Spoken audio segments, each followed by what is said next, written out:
Coming up on Owl TV. The birth of twin lambs. How wool is dyed. Bonaparte and Daniel go to a costume party to find out about hair. The Hoot Club kids create an air sculpture.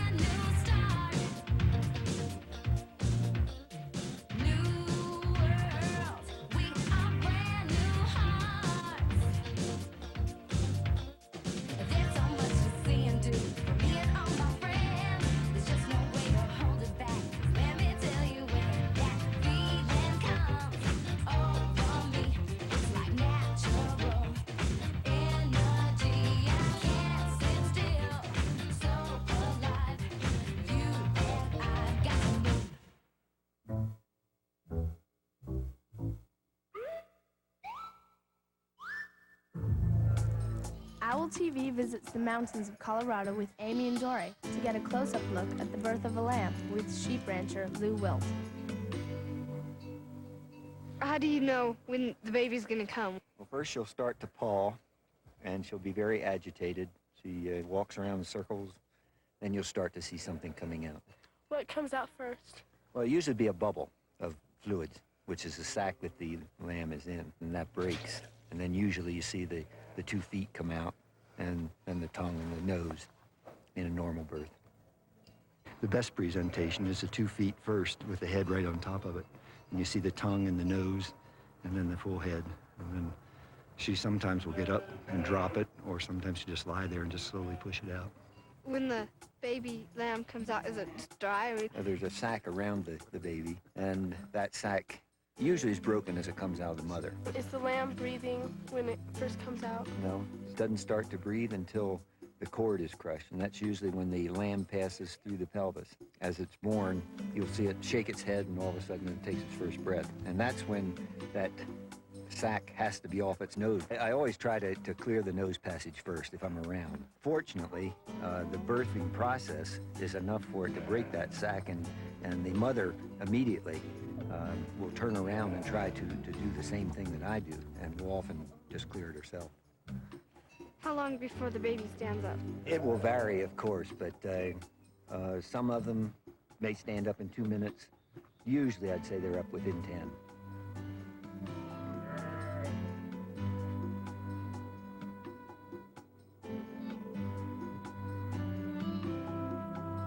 If they're having twins, how long is the period between the 2 lambs? So I'd say within 15 minutes usually. How long does it take for them to have their babies? It's 5 months from the time they're bred. We usually breed in about November 1st, and then we get April 1st lambs.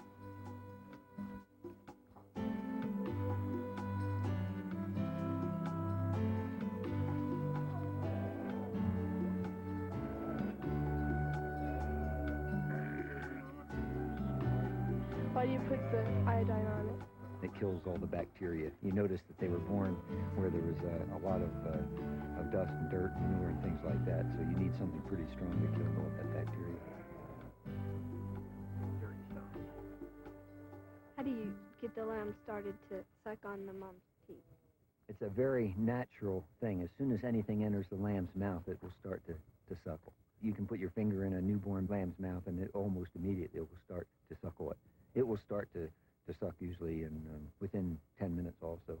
And so we just hold it up to the teat, and as soon as it feels that teat in its mouth, immediately it'll start to suck it. If a baby is born and it wanders away from its mother and then goes back and tries to nurse, will the mother let it? Usually, as long as they've had a chance to smell it and make sure that that's their lamb. Now, if it's kept away for a day or something like that, it may not accept it again. There's some mothers that they'll try to raise just their own lamb more so than others. When we're feeding, though, often the lambs don't care that much, and they'll come up and steal milk from the other mothers while they're busy doing something else, but they sneak up behind them and start to suck. What do you do with the babies that no mothers will feed? How would you feed them? If we possibly can, we'll get another mother to take them. If we can't do that, then we'll feed them with a bottle and keep them on milk for about probably 2 to 3 weeks, and then try to get them on grain and hay. Is it hard work what you do? No, because I like sheep. They're just real nice animals. We just enjoy working with them. So I don't feel it as work. It takes a lot of time, but not work.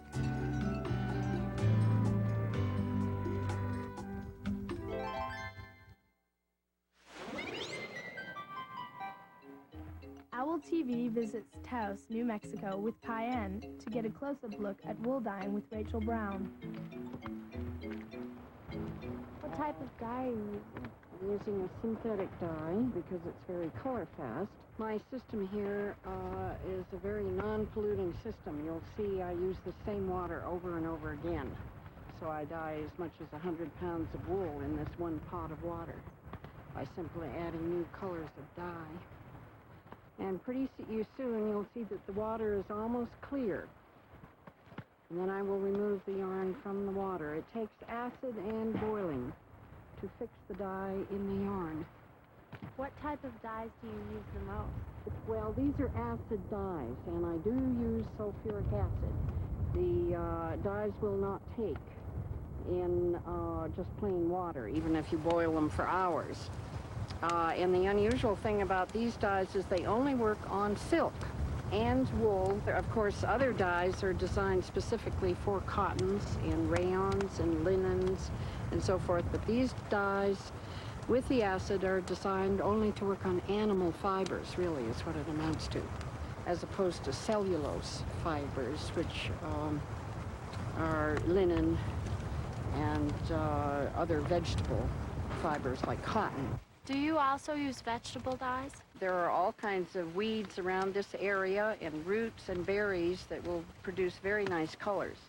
And with that type of dye, you have to use what is called a mordant. And it acts similarly to the acid with these synthetic dyes. The mordant makes it possible for the color from the vegetable to penetrate the fiber. The word mordant actually comes from the French word morder, which means to bite. And that's exactly what it does. It's an astringent, and it bites the fiber and makes it very able to accept the dye liquor. Now you can see that the water is completely clear. That's the unusual thing about these dyes. All the color has gone into the yarn. That means it is finished, the dyeing process is finished. This system may seem pretty primitive to you, but it's a great improvement for me. I used to have to lift these skeins out of the water by hand. Oh, they must be extremely heavy. Yes, they are very heavy when they're wet. They probably weigh as much as 25 or 30 pounds. Now you can see how clear the water is. That's the wonderful thing about these dyes. Do different types of dyes take longer to react to Yes, the wool? as a matter of fact, this one here is one. And as you can see, well, hard to reach it now. As you can see, this one did not exhaust it as well, but in order to get this very brilliant pink, I have to accept the fact that the water will not exhaust. So then do you have to change the water? No, what I'm going to do next is take advantage of the color that is in that water, and I'm going to add a little bit of violet and get a magenta color.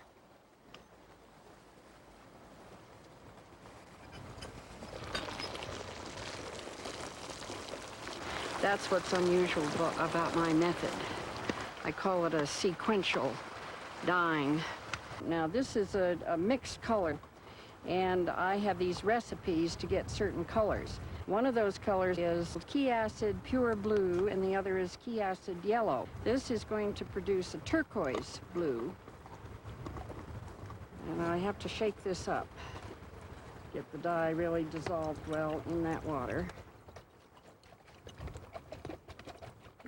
Now this would be called dye liquor, whereas that is called the dye bath.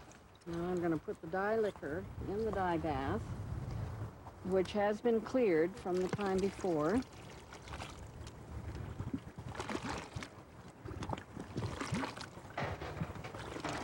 Now you can see the nice color that that's going to make. Now this yarn has been wetted. It has to be completely damp, thoroughly wetted through, or else the dye will take very unevenly, because wool is a fiber that resists moisture.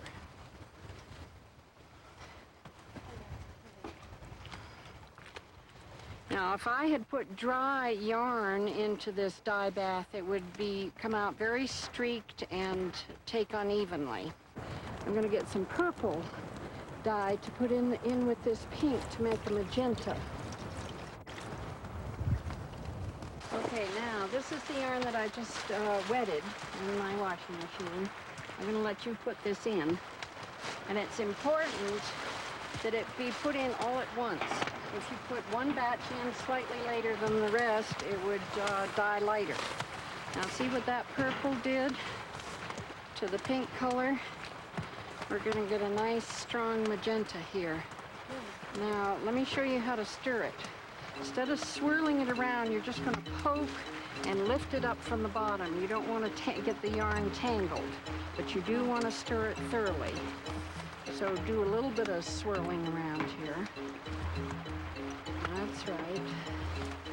And you're going to want to stir it until that color, as long as there's that much color in the water, you see if there's a danger of it dyeing unevenly. So keep poking it down under the water and poking it to separate.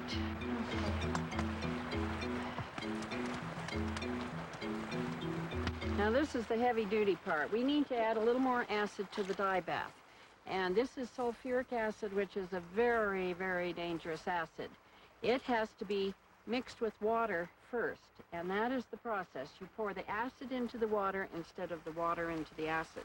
If you poured water into this thing here, it would explode. So I'm going to very carefully pour this into cold water,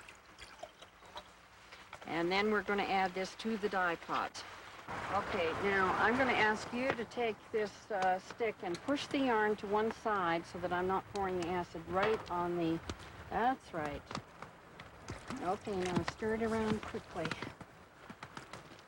And this time you can do it in a swirling motion to get that acid mixed up. There's still color in the water. To me, that's a sign that it needs a little more acid. Now this, I'm going to put the cover on the pot again because we really need to have it boil. Thank you so much for showing me how you do this, Well, Rachel. You're a good student. You can come and help me anytime. Out of the way there. I don't really mind mowing the lawn. It's just trimming around the darn fence that I hate.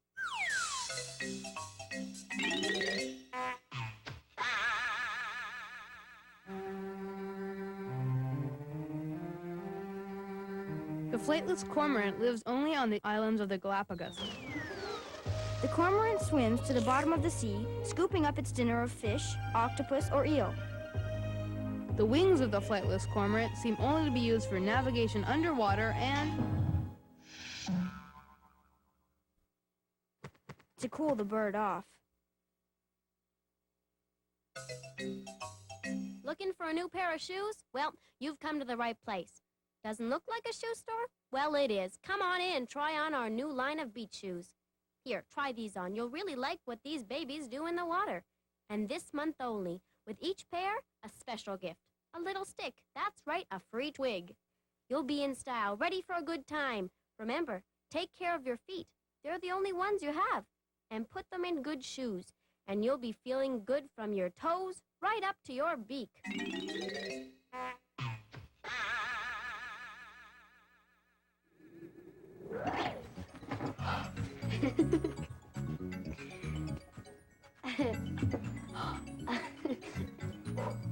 Do you know how to balance it?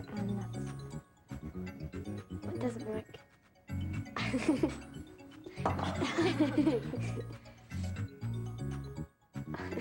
I know why it sticks, because of the balance and the friction.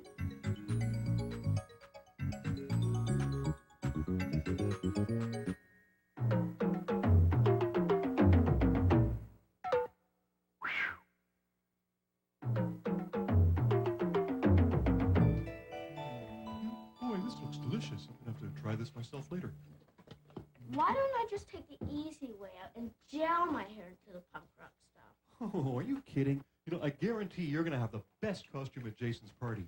Hey, no self-respecting punk rocker would be seen with your mousy hair color. My hair isn't mousy. It's, dirty blonde. Well, not to worry. Hair color is something you inherited from your parents and grandparents. You know, different colors of hair contain different amounts of brown-black melanin and sometimes even red-gold pigment. Well, if you ask me, blonde hair is better than no hair at all. Oh, not necessarily. Dandruff will never settle on my shoulders. Are you sure this is hair color that washes out? Of course. It's called a semi-permanent rinse. Hey, you want to see? Here, look into my eyes. See? The color clings to the cuticle, leaving the center area, the medulla, intact. I hope you know what you're doing. Hey, trust me.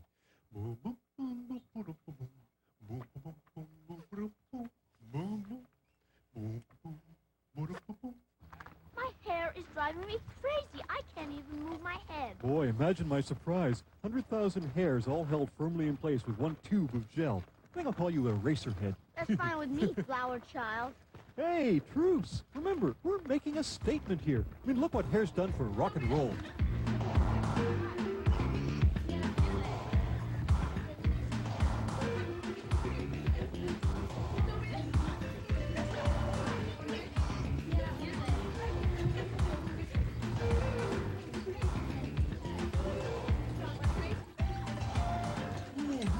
Funky party animals. Wow, let's get down. Back up again. Everybody's staring at me. Oh, relax. Let your hair down, if you can. Come on, let's get into it. Far out. King. Bonaparte, actually. Need hair. Oh, thanks. I can't believe you did that to my mother's wig. What he means to say is that his mom has hair that's the same color as mine. Yeah. Yuck, you're shedding. Oh, that's entirely normal. You see, hair grows in a 3-part growth and shed cycle. Some hairs will be in a shed phase, while others are in the rest phase, and still others are actively growing hairs. I wish your mouth would find its rest phase.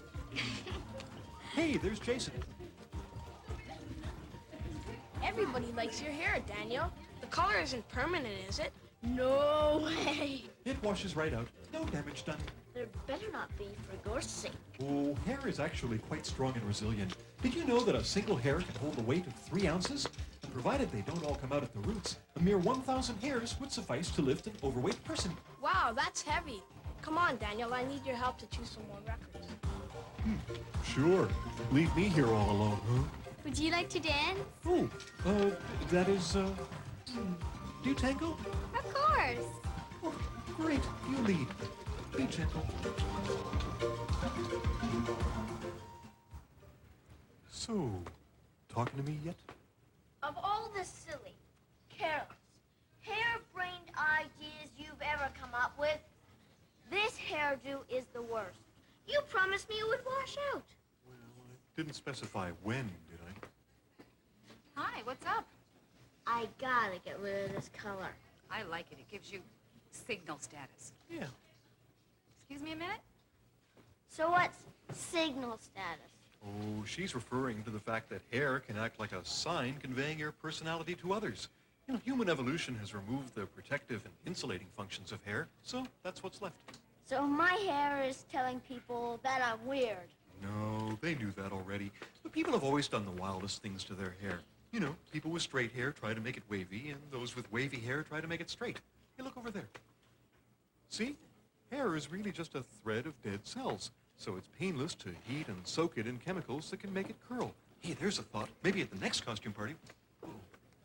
We could always shave it. The bald look is trendy. No, thanks. What causes baldness anyways? Well, the root of each hair is nourished by small blood vessels in a tiny sac called the follicle. Hair loss results when a follicle is shrunk, but they can always be reactivated. So there's hope for Boney yet. Come on, we're going to give you a thorough wash to remove all that color from your hair. Good.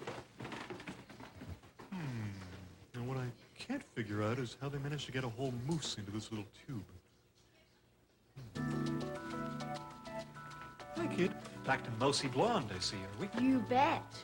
Come on, egghead. Sure. Oh, listen, did you bring any money with you? You boiled 2 eggs and you mixed them up with 2 raw ones. Now how are we gonna find the hard-boiled egg ones? Yeah. Oh, I know. Okay, spin them. Okay, you can take this one. Okay. Oh. Hey, mine are spinning as much as you guys.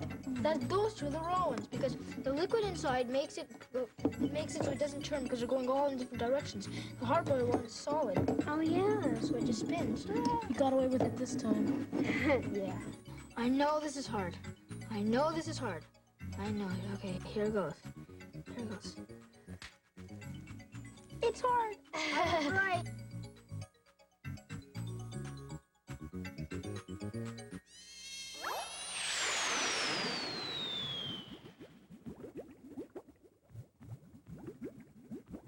A small animal called the sea hare lives along the ocean coastline. The sea hare is a quiet little creature. But when it's disturbed, it emits a strange purple fluid, which hides it and makes it hard to know just what is down there. Swim, anyone? Yuck.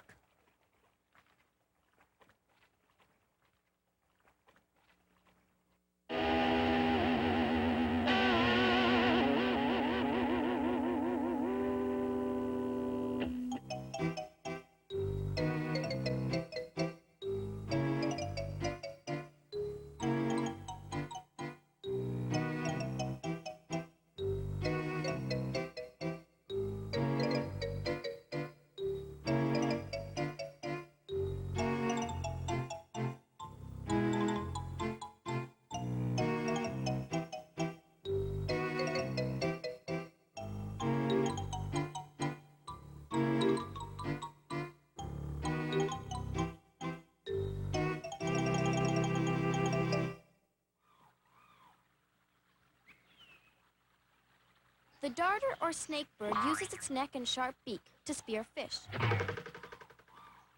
It deftly flips the fish into the air and catches its dinner a second time, letting the fish slide down its throat.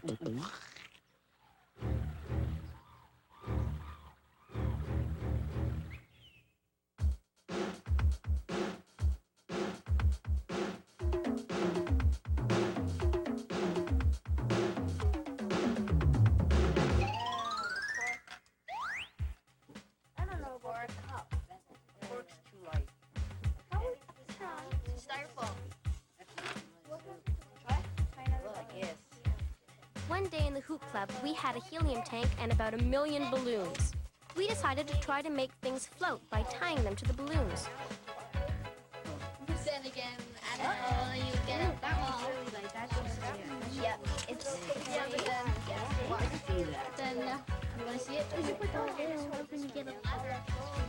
Here's what I'm seeing. Guess what happens then? The balloons went up because they had helium in them, and helium's lighter than air.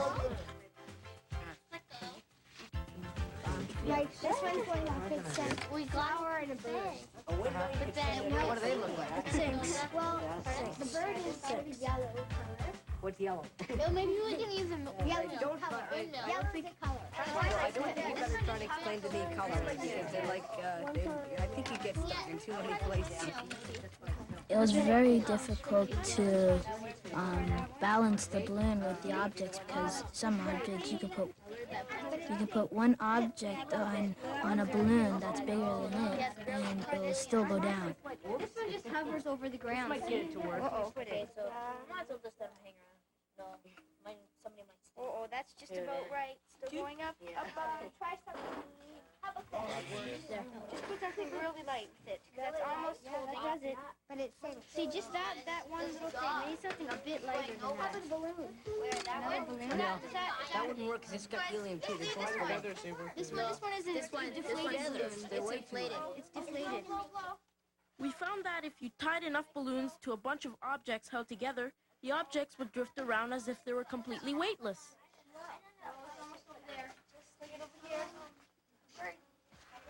Try and blow the windmill. So we'll get, there's too much stuff on there. Light it up now when you blow the windmill and it'll go up and aim it so it goes across the room. You know what, I'm try? Oh, it almost goes. Wait. All those balloons? Yeah. I'm gonna attach them to the... Just leave it. Okay, wait. Don't push it up or down. Just leave it still for a second.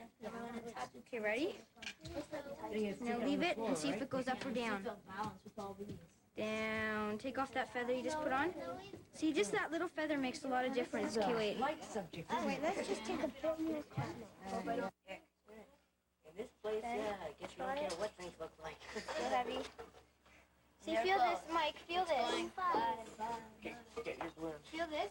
Just that makes a big difference whether it goes up or down. Just that little bit.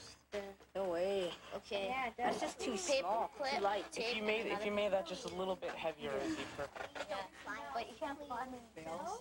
Bells. We can tie some bells on somehow. We decided to add even more balloons to make huge floating air sculptures. Hold on to those. Now the other side's gonna go down. Okay. Think so? Oh, Wait, now what side's up now? Okay, here, let go. I got it. It's okay, I got it. We'll just see. Whoa. That This side. So you can put some bells over here. Put them right here. Put them here. I tied them. Oh, it's okay. You can tie it again here. Well, when we put all those balloons on it, on the sticks, and they were, and it was like standing up. Then all of a sudden, it like went actually off the ground, and I couldn't believe it.